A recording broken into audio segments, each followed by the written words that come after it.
My name is Kwame, and for 27 years of my life, I served the darkness with absolute devotion. I was born in a small village in the interior of South Africa, where ancient spiritual traditions mixed with occult practices passed down from generation to generation. My grandfather was a powerful sorcerer, feared and respected by everyone in the region. From childhood, I was chosen to follow in his footsteps. At 12 years old, I witnessed my first ritual. Flames danced under the new moon, while my grandfather invoked entities that made the air heavy and suffocating. I felt fear, but also a strange fascination. He told me I had a special gift, that spiritual forces recognized me.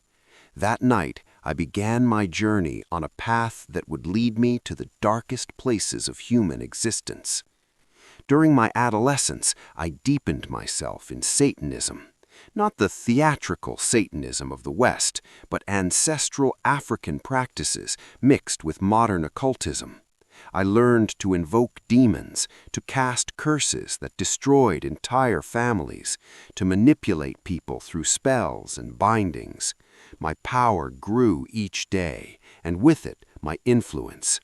By 25, I was already sought after by politicians, businessmen, and criminals who paid fortunes for my services. I moved to Johannesburg, where I established a prosperous occult business.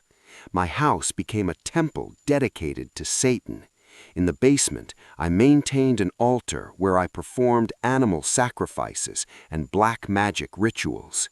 Clients came from all over the country seeking revenge, power, money, or love through supernatural means. I delivered all of this, but the price was always higher than they imagined. On the outside, I appeared to be a successful businessman. I wore expensive suits, drove a black Mercedes-Benz, and frequented the best restaurants in the city. But inside, something was dying. I hadn't slept well in years. Nightmares tormented me every night. I saw faces of people I had harmed, heard screams and lamentations. The entities I invoked began to demand more and more from me, and I knew that one day they would charge a price I couldn't pay. At 49 years old, I was at the height of my power, but also completely empty. I had conquered wealth and influence, but lost my humanity in the process. I had no true friends, only associates who feared or used me. My family had rejected me years ago, horrified by the path I chose. I was alone, surrounded by demons I myself had invoked. It was a Friday, October 13th. An important client had sought me out for an especially powerful ritual. He wanted to destroy a business competitor and was willing to pay any amount. I accepted the job, as I always did, without questioning the consequences. I prepared the ritual with meticulousness. I drew the invocation circle with goat's blood, lit 13 black candles around the pentagram, and placed the power objects in their proper places: the human skull that had belonged to a murderer, the dagger consecrated with blood, the scrolls with demonic sigils.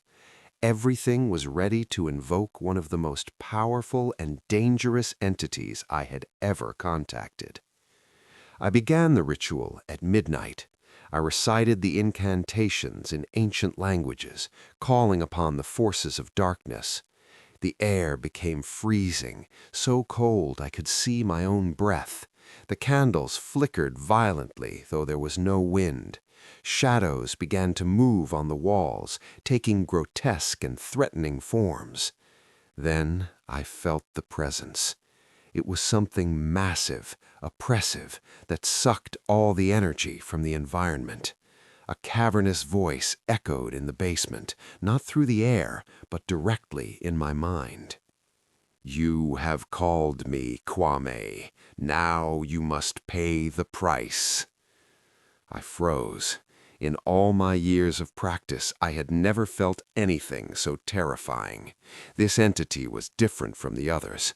It didn't come to negotiate or make deals. It came to collect a debt I had accumulated over decades. "What price?" I asked, trying to keep my voice steady. "Your soul has belonged to me for a long time, Kwame. Did you think you could use our power without consequences? Tonight is the end of your journey on Earth. Come with us." I tried to end the ritual, break the circle, but my body wouldn't respond. It was as if invisible roots held me to the ground. My chest began to tighten. A stabbing pain spread through my left arm. I was having a heart attack. I fell to my knees, clutching my chest. The pain was unbearable, as if 1,000 knives pierced my heart simultaneously. The shadows around me transformed into horrendous creatures with bright red eyes, sharp claws, and mouths full of serrated teeth.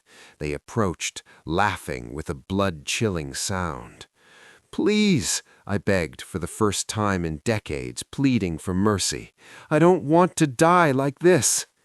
"It's too late, Kwame. You chose this path. Now you will reap what you have sown." My vision began to darken. The last thought I had before losing consciousness was one of deep regret, not for the evil I had caused others, but because I finally realized I had been deceived my entire life. The promises of power were empty. I was being taken to a fate worse than anything I could imagine. When I regained consciousness, I was no longer in my basement. I floated above my own body, observing the scene from above. My body lay inert on the floor, surrounded by the occult symbols and still burning candles. I tried to return, but something pulled me away, an irresistible force that dragged me downward. I plunged into a tunnel of absolute darkness. It wasn't simply the absence of light. It was a living, palpable darkness that seemed to have consciousness of its own. Screams and lamentations echoed around me, coming from all directions. I felt malignant presences watching me, following my descent, waiting for my arrival. The tunnel seemed endless. I descended for hours, or perhaps just seconds. It was impossible to tell. Time didn't exist in that place, only the growing terror of knowing where I was going. Finally, I emerged in a place that defied all description. It was as if all of humanity's nightmares had materialized in a single location. The sky, if it could be called that, was red like blood, illuminated by lightning that revealed desolate landscapes. The ground was hot beneath my feet, as if walking on burning coals.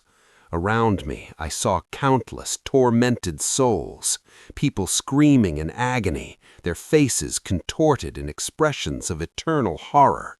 I recognized some of them, victims of my spells who had taken their own lives or died in terrible circumstances because of my rituals. They looked at me with empty, accusing eyes. Demonic creatures patrolled the place, torturing souls with refinements of cruelty. It wasn't just physical pain, though there was plenty of that. It was psychological, emotional, spiritual torture. Each person relived their worst sins and mistakes repeatedly, without hope of escape or redemption. I realized with growing horror that this would be my eternal destiny. All the powers I had sought, all the wealth I had accumulated, everything was absolutely irrelevant here. I stood naked before final judgment, and the sentence had already been decreed. A massive demon with twisted horns and eyes that burned like furnaces approached me. It was the same one I had invoked so many times, but now it revealed its true form, without the disguises it used in the world of the living. "Welcome to your eternal home, Kwame," it said, its voice like grinding metal. You served us well on earth. Now you will be our servant here, forever." "No!" I screamed, trying to retreat, but there was nowhere to flee. "There must be another chance." The demon laughed, a horrible sound that reverberated throughout that cursed place. "Another chance. You had a lifetime of chances, Kwame. You ignored every warning, rejected every opportunity for change. You deliberately chose the path of darkness. This is the natural consequence of your choices." It extended its claw toward me, preparing to drag me into the depths of that infernal abyss. I closed my eyes, expecting the touch that would condemn me eternally. But the touch never came. Instead, I felt a different presence, something that didn't belong in that place of despair and darkness.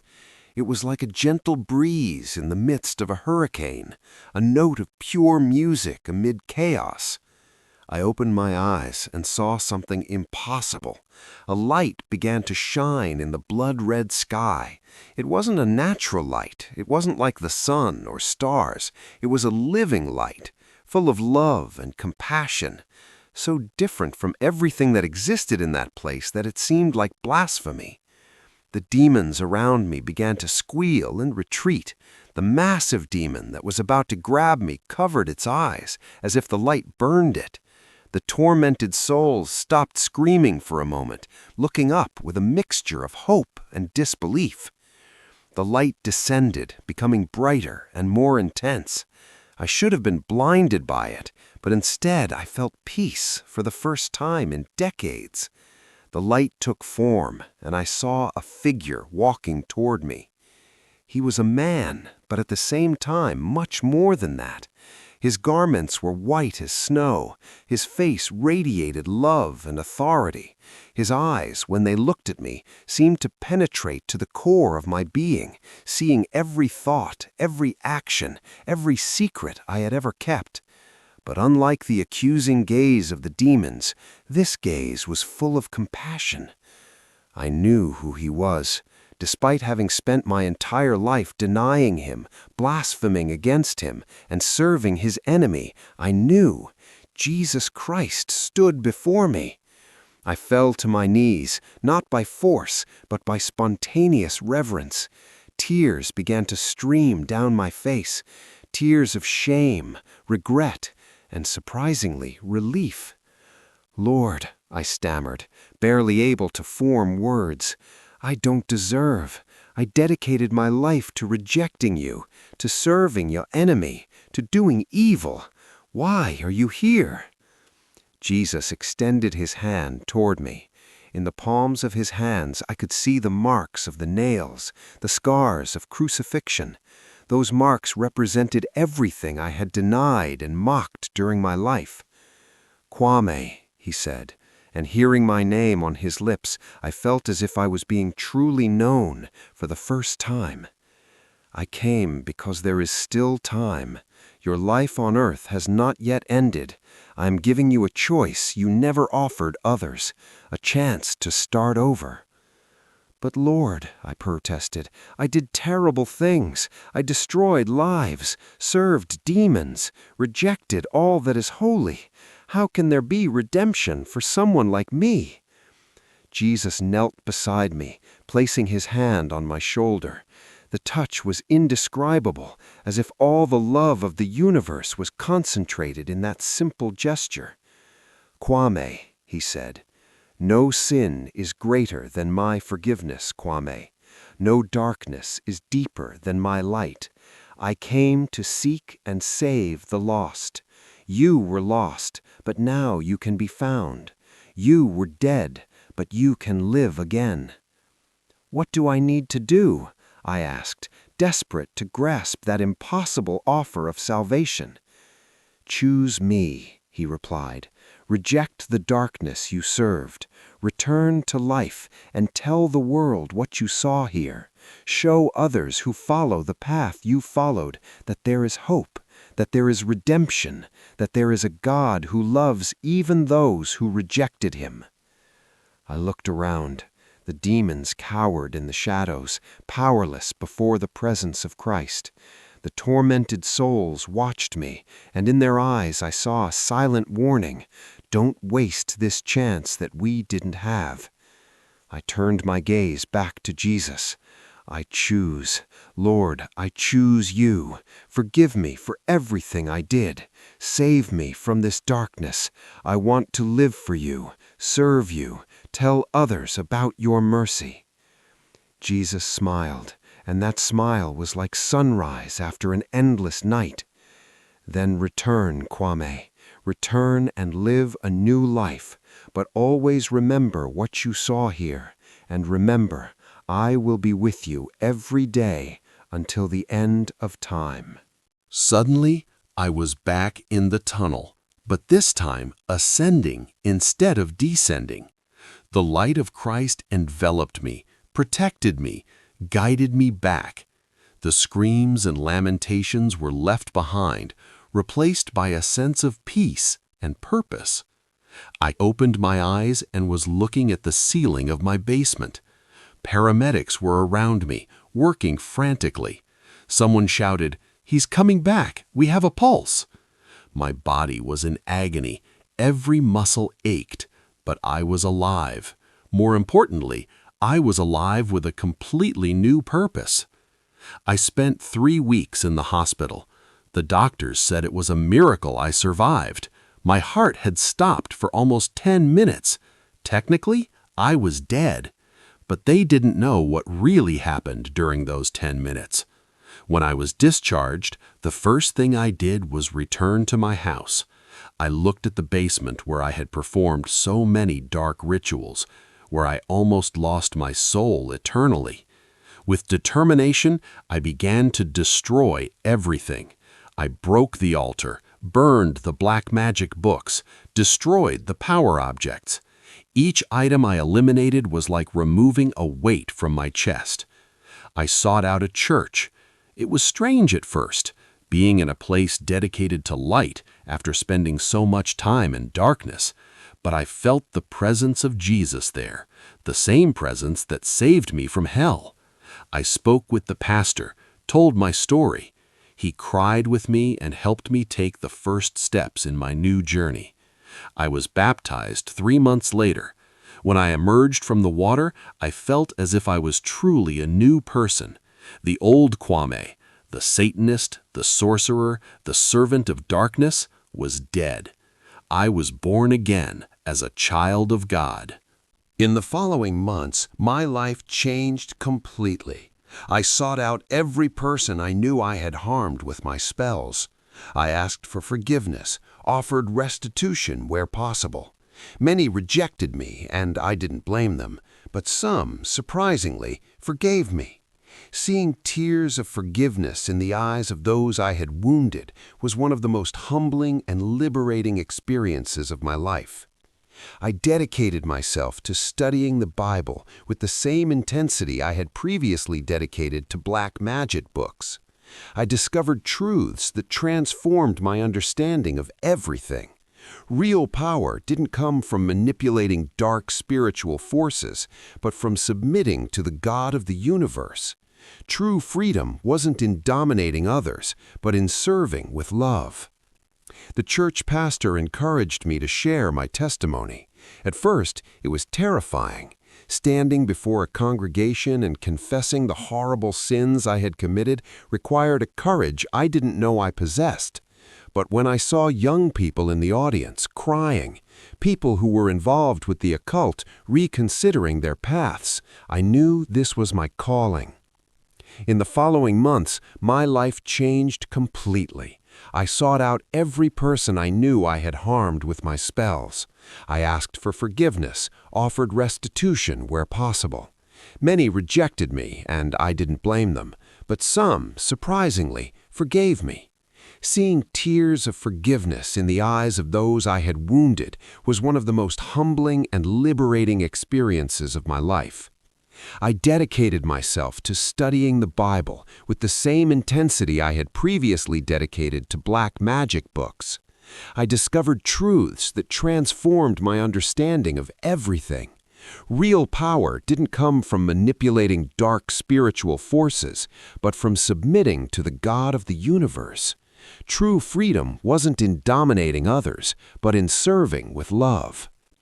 The church pastor encouraged me to share my testimony. At first, it was terrifying. Standing before a congregation and confessing the horrible sins I had committed required a courage I didn't know I possessed.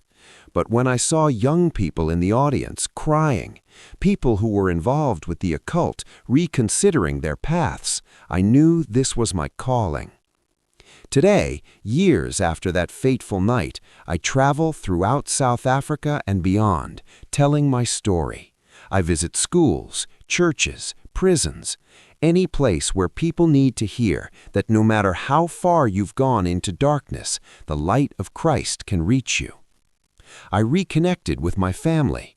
My mother, who had prayed for me for 20 years, fell into my arms crying when I appeared at her door. "I never gave up," she said. "I knew God would bring you back." Her unwavering faith, even when everything seemed lost, was a powerful testimony to me. I won't lie and say everything is easy now. Sometimes I face spiritual attacks. The enemy isn't happy when someone leaves his ranks and joins Christ's army. But I've learned to use the armor of God, to pray, to stand firm in my faith. And Jesus has never failed to protect me, as he promised. If you are reading this and are involved with occultism, Satanism, witchcraft, or any form of spiritual darkness, listen to me. It's all lies. The promises of power are empty.